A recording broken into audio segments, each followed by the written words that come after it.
TV Karimnagar. నా పేరు స్నేహ. Today Karimnagar bulletin కి స్వాగతం. ముందుగా హెడ్లైన్స్. పలు అభివృద్ధి పనులకు శంకుస్థాపన చేసిన మేయర్ సునీల్ రావు నగరాన్ని మరింత అభివృద్ధి చేసి ప్రజల ఆశీర్వాదం కోరుతామని వెల్లడి. భూముల ధరల పెంపునకు కాంగ్రెస్ ప్రభుత్వం కసరత్తు. సర్వే నెంబర్ల వారీగా వివరాలు సేకరించిన అధికారులు. దొంగతనం కేసులో ఇరికించి చిత్రహింసలు పెట్టారంటూ బాధితుల ఆవేదన. రామడుగు ఎస్ఐతో ప్రాణహాని ఉందంటూ మీడియాను ఆశ్రయించిన వైనం. వైభవంగా కొనసాగుతున్న దుర్గామాత శాకాంబరి ఉత్సవాలు. నగునూరు ఆలయంలో అమ్మవారిని వంకాయ మారలతో అలంకరణ. కరీంనగర్ అభివృద్ధి లక్ష్యంగా నగర పాలక సంస్థ పనిచేస్తోందని నగర మేయర్ సునీల్ రావు అన్నారు. నగరంలోని 26వ డివిజన్ కిసాన్ నగర్ లో ఆయన పర్యటించారు. సుమారు 6 లక్షల నిధులతో చేపట్టనున్న డ్రైనేజీ, మంచినీటి పైప్ లైన్ పనులకు భూమి పూజ చేశారు. నాణ్యతతో పనులను వేగవంతంగా పూర్తి చేయాలని అధికారులు కాంట్రాక్టర్లకు ఆదేశించారు. కిసాన్ నగర్ ప్రాంతంలో శిథిలమైన రోడ్లు, డ్రైనేజీలను అభివృద్ధి చేసి స్థానిక ప్రజలకు సౌకర్యాలు కల్పిస్తున్నామని మేయర్ అన్నారు. 6 నెలల్లో నగరంలో అభివృద్ధి పనులన్నీ పూర్తి చేసి మళ్లీ ప్రజల ఆశీర్వాదం కోరుతామని తెలిపారు. మున్సిపల్లో సమస్యలు, అభివృద్ధి కార్యక్రమాలు నిరంతర ప్రక్రియ అని గుర్తు చేశారు. ప్రతి సమస్యను దశల వారీగా పరిష్కరిస్తున్నామని తెలిపారు. ఈ కార్యక్రమంలో సునీల్ రావుతో పాటు కార్పొరేటర్లు నక్క పద్మ, కృష్ణ, నాంపల్లి శ్రీనివాస్, డిఈ ఆయుబ్, డివిజన్ నాయకులు, ప్రజలు తదితరులు పాల్గొన్నారు.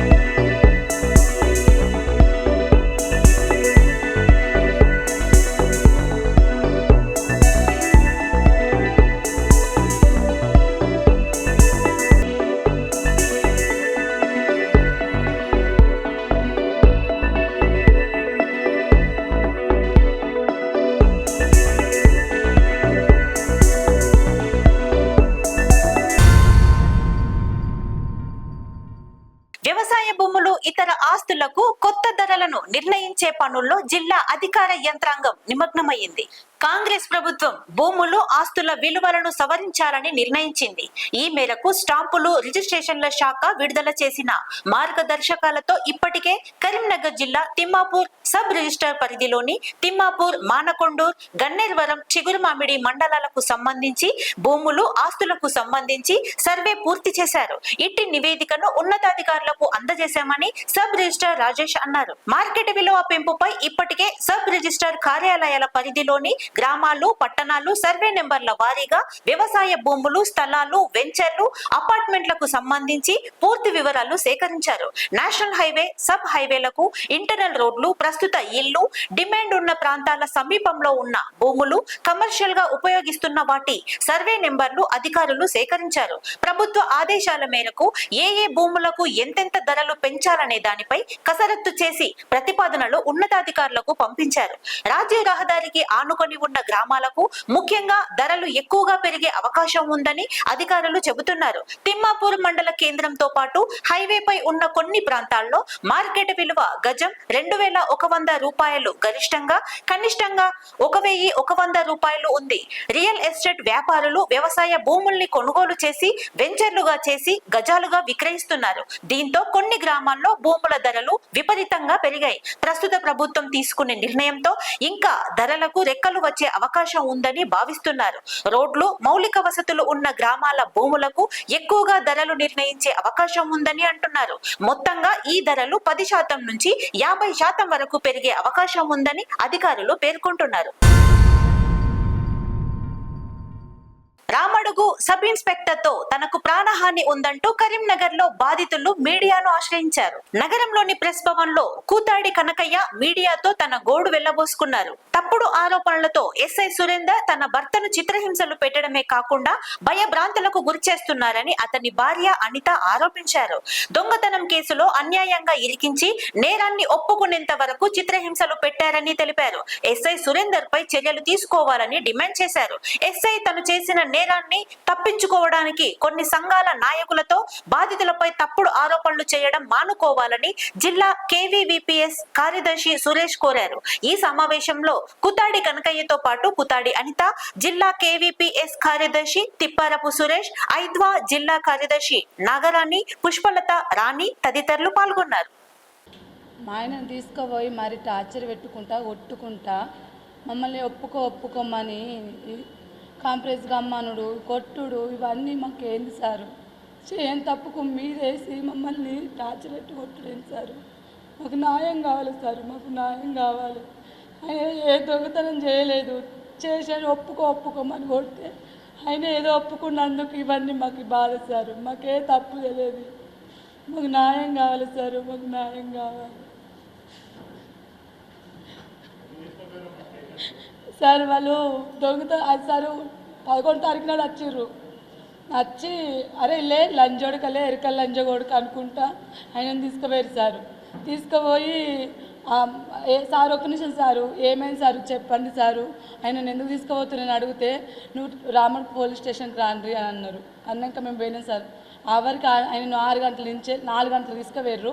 6 గంటల నుంచి కొడితే 10 దాకా కొట్టిరట సార్. మళ్ళీ అక్కడి నుంచి రామడ్ స్టేషన్ నుంచి వెళ్ళి మళ్ళీ కర్మలు తీసుకొచ్చిరట. కర్మలు తీసుకొచ్చి ఆ రోజు 11 తారీఖు పోయిన ఆయన మనిషి మళ్ళీ మాకు 12 తారీఖు నాడు రాత్రి మాకు 10 గంటలకు అప్పేప్పుడు సార్.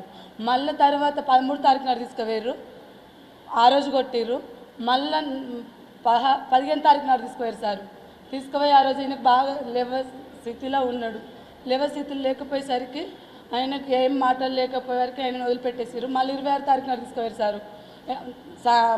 సాయంత్రం 3:30కి తీసుకుపోయి మళ్ళీ నైట్ 9:30 దాకా కొట్టుకుంటా చిత్రాసులు పెట్టుకుంటా కరెంట్ షాకులు పెట్టుకుంటా ఆయనను మొత్తం చెప్పురా ఒప్పుకో అని నువ్వు సార్ దేని కొడుతురు సారు, దేనికి కొడుతురు, అసలు కారణం లేదు దేని కొడుతురు అంటే నువ్వు గొర్రెలు దొంగతనం చేసినవట్రా చెప్పురా, నువ్వు ఒప్పుకోరా, నువ్వు వాళ్ళు ఉన్నవాట చెప్పురా అని ఈయనను కొట్టిరాడు సార్.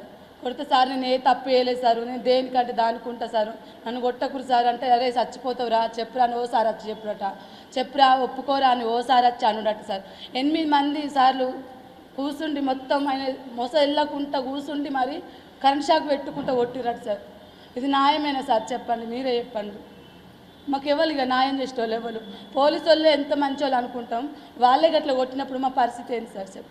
పొద్దున 4 గంటలకు రామడు పోలీసులు వచ్చి రామడు తీసుకుపోయి పోలీస్ స్టేషన్లో కొట్టారు. ఆడ కొట్టి 10 దాకా కొట్టి ఆడికి వెళ్ళి మన ఇక్కడ కర్మారు టౌన్లో తీసుకొచ్చారు. టౌన్లో తీసుకొచ్చి ఆడకు 10 నుంచి 12 దాకా కొట్టారు. 12 నుంచి మళ్ళీ ఆపి మళ్ళీ మధ్యాహ్నం 1 నుంచి 2 దాకా కొట్టారు. 2 దాకా కొట్టి అయితే మొద్దుకోరేసారు. ఒక నైట్ అంతా అల్లనే ఉంచారు. మళ్ళీ 12 తారీఖు నాడు మళ్ళొక రౌండ్ కొట్టి 7 గంటలకు మళ్ళీ రామడుకు తీసుకెళ్ళారు. తీసుకుపోయి 7:30కు అండ్ ఆడేసారు. ఆడికి మా అల్లునికి ఫోన్ చేసినాక వచ్చి తీసుకొచ్చాడు. రాత్రి 10:30కు మళ్ళీ తీసుకుపోయారు. మళ్ళీ గదే కొట్టుడు మాట ఎందుకు తీసుకొచ్చారు సార్ అంటే ఏ ఆన్సర్ చెప్పులేదు. మళ్ళీ తీసుకుపోయారు, మళ్ళీ కొట్టారు. మళ్ళీ 6 తారీఖు నాడు మళ్ళీ తీసుకుపోయారు. 5:30కి చాలు చేసారు. 9:30 దాకా కొట్టారు. ఎందుకు సార్ కొడుతారంటే ఎవ్వరు చెప్పలేదు. అక్కడ షాబుద్దీన్ బాయ్ అంటే దగ్గర ఉండి కొట్టించారు సార్. 9:30కు వాళ్ళు కరెంట్ షాక్ పెట్టుడు ఆ దెబ్బలకు ఆగలేక 9:30కు వచ్చినాక ఒప్పుకున్నా. ఆ దెబ్బలకు ఆగలేక సార్ కరెంట్ షాక్ పెట్టుడు ఎస్ఐ సార్ పుస్తకాలు చూపెట్టుడు సార్. కల కులానికి చెందినటువంటి కూతాడి కనకయ్య పైన పోలీసులు చూపించినటువంటి దాష్టికాన్ని, తన పైన చెయ్యని నేరాన్ని ఒప్పుకోవాలని చెప్పి చిత్రహింసలు గురి చేయడాన్ని కుల వివక్ష వ్యతిరేక పోరాట సంఘంగా మేము తీవ్రంగా ఖండిస్తున్నాం. ఈరోజు రాష్ట్రంలో ప్రభుత్వం ఫ్రెండ్లీ పోలీస్ అని చెప్పి అనేకమైనటువంటి ప్రచారాలు చేస్తుంది. కానీ ఒక నిరుపేద వ్యవసాయ కూలీకి చెందినటువంటి వ్యక్తిని చెయ్యని నేరాన్ని ఒప్పుకోవాలని చెప్పి పదే పోలీసుల స్టేషన్లకు పిలిపించి ఆ నేరాన్ని ఒప్పుకునేంత వరకు పోలీసులు తన వెంట తిప్పుకొని పోలీస్ స్టేషన్లోనే చిత్రహింసలు గురి చేయడాన్ని మేము తీవ్రంగా ఖండిస్తున్నాం. ఇది మానవుడి యొక్క జీవించే హక్కును భంగం చేసేటటువంటి ప్రక్రియగా ఈరోజు రామడుగు ఎస్ఐ సురేందర్ గారు చేశారు. ఈరోజు తనకు జీవించేటటువంటి ఏదైతే తను రోజువారీ కూలీ చేసుకునేటటువంటి శక్తిని కోల్పోయేటటువంటిగా ఈరోజు పోలీసులు చిత్రహింసలు పెట్టినటువంటిది మేము చూసాం. గత 5 రోజులు ప్రభుత్వ హాస్పిటల్లో కూడా చికిత్స పొందడం జరిగింది. తన శరీరం మొత్తం కూలిపోయి దెబ్బలకు గురై ఏ పని చేయకుండా ఇబ్బంది పడుతున్నటువంటి పరిస్థితిలో ఈరోజు కనకయ్య ఉన్నాడు. కాబట్టి రాష్ట్ర ప్రభుత్వం తక్షణమే కనకయ్య కుటుంబాన్ని ఆదుకోవాలని చెప్పి మేము ఈ సందర్భంగా కోరుతున్నాం. కరీంనగర్ మండలం నగునూరులోని శ్రీ దుర్గా భవానీ ఆలయంలో ఆషాఢ శాకాంబరి ఉత్సవాలు ఘనంగా జరుగుతున్నాయి. ఆలయ ధర్మాధికారి వేద పండితులు పురాణం మహేశ్వర శర్మ ఆధ్వర్యంలో అమ్మవారికి వంకాయ మాలలను అలంకరించారు. ఆలయ అర్చకులు అమ్మవారికి విశేష హారతులు, ప్రత్యేక పూజలు నిర్వహించారు. అమ్మవారి సన్నిధిలో శ్రీ వెంకట అన్నమాచార్య సేవా ట్రస్ట్ బాధ్యులు మమతారెడ్డి ట్రస్ట్ సభ్యుల కోలాట నృత్యాలు అందరినీ ఆకట్టుకున్నాయి. అనంతరం భక్తులకు అన్నప్రసాద వితరణ చేశారు. ఈ కార్యక్రమాల్లో ఆలయ ఫౌండర్ వంగల లక్ష్మణ్, కమిటీ బాధ్యులు, భక్తులు పాల్గొన్నారు.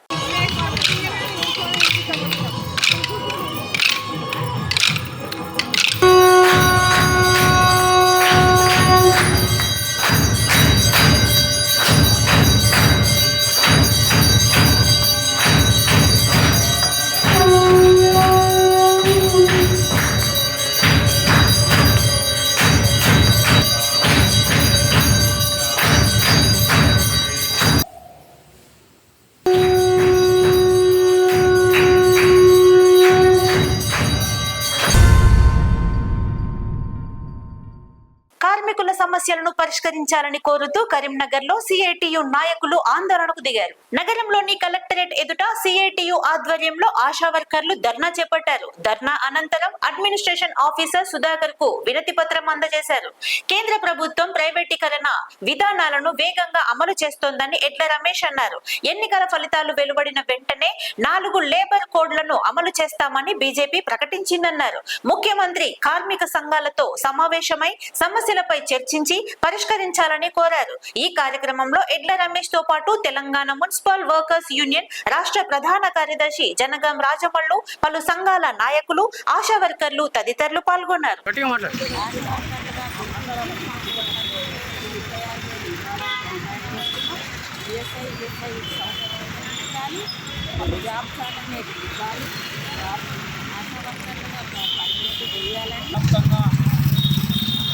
Telangana municipal workers and employees యూనియన్గా తెలంగాణలో వివిధ జిల్లా కేంద్రాలలో Telangana municipal workers and employees union సిఐటిగా పాల్గొంటూ ఉన్నారు.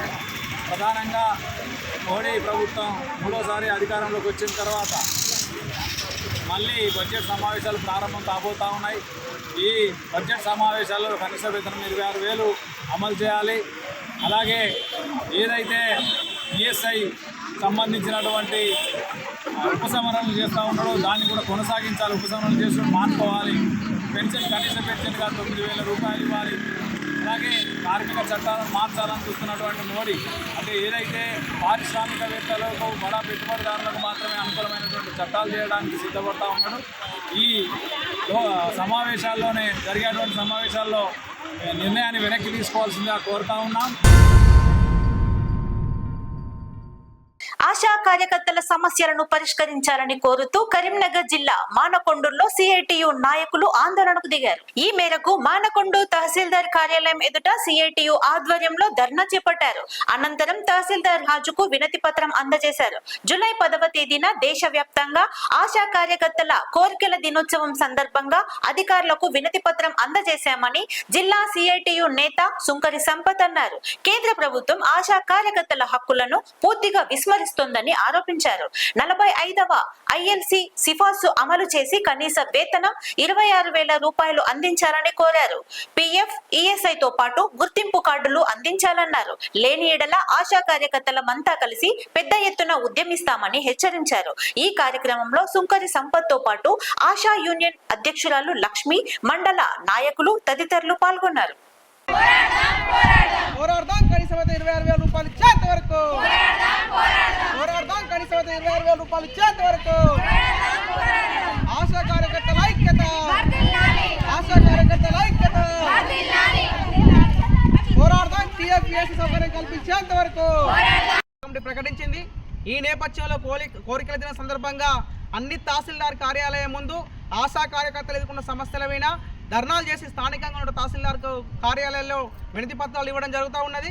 ప్రధానంగా సంబంధించినటువంటి ఆశా కార్యకర్తలకు 26,000 రూపాయల కనీస వేతనం ఇవ్వాలని చెప్పి డిమాండ్ చేస్తూ ఉన్నాం. స్కీమ్ వర్కర్కి సంబంధించినటువంటి పేస్కే సంబంధించినటువంటి కమిషన్ ఏర్పాటు చేయాలని చెప్పి డిమాండ్ చేస్తూ ఉన్నాం. ప్రతి నెల 10,000 రూపాయలకు సంబంధించిన పెన్షన్ సౌకర్యం కల్పించాలని చెప్పి కూడా డిమాండ్ చేస్తూ ఉన్నాం. కేంద్ర ప్రభుత్వం, రాష్ట్ర ప్రభుత్వం నిర్వహిస్తున్నటువంటి అనేక సర్వేల్ని ఆశా కార్యకర్తలతో చేస్తూ ఉన్నారు. శ్రమదోపిడికి గురి చేస్తూ ఉన్నాడు. వారికి టీఏడిఎల్ కూడా ఇవ్వట్లేదు. వెంటనే టీఏడిఎల్ సంబంధించింది కూడా ఇవ్వాలి. వాళ్ళకి సంబంధించినటువంటి సర్వేలకు సంబంధించినటువంటి వేతనాలు కట్టియాలని చెప్పి డిమాండ్ చేస్తూ ఉన్నాం. అదేవిధంగా స్కీమ్ వర్కర్లందరికీ కూడా కనీస వేతనాలకు సంబంధించినటువంటి చట్టం కిందకి తీసుకురావడం కోసం కూడా కేంద్ర ప్రభుత్వం ప్రయత్నం చేయాలని చెప్పి 4 లేబర్ కోడ్లను రద్దు చేసి కార్మిక చట్టాలు యథావిధిగా కొనసాగించాలని చెప్పి ఈ సందర్భంగా సిఐటిగా డిమాండ్ చేస్తూ ఉన్నాం. ఈ సమస్యల పరిష్కారం కోసం కూడా డిమాండ్స్ డే సందర్భంగా ఈరోజు రిప్రజెంటేషన్లు ఇచ్చినాం. ఇప్పటికైనా కేంద్ర ప్రభుత్వం రాష్ట్ర ప్రభుత్వం స్పందించి కార్మిక సమస్యలు పరిష్కరించాలని చెప్పి మేము కోరుతా ఉన్నాం. లేని పక్షంలో మొత్తం ఆశా వర్కర్లందరూ కూడా ఐక్యం చేసి ఇతర అసంఘటిత సంఘ కార్మికులతో కూడా ఐక్యం చేసి పెద్ద ఎత్తున కార్మిక హక్కుల పరిరక్షణ కోసం కూడా ఉద్యమం చేస్తామని చెప్పి కూడా హెచ్చరిస్తా ఉన్నాం. ఇంతటితో టుడే కరీంనగర్ బులెటిన్ సమాప్తం. Thank you all.